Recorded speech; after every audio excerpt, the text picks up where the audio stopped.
So that is buzzing. And then when I go to start the car,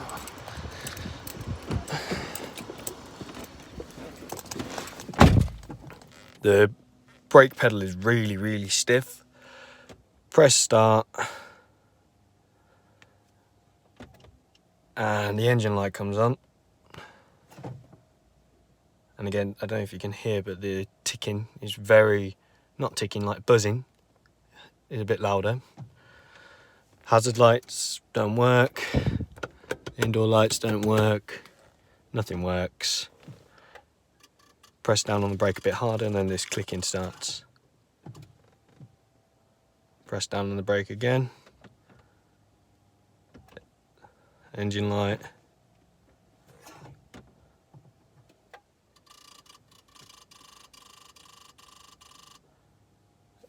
Clicking starts, buzzing stops, but then when the clicking stops again, the buzzing stops.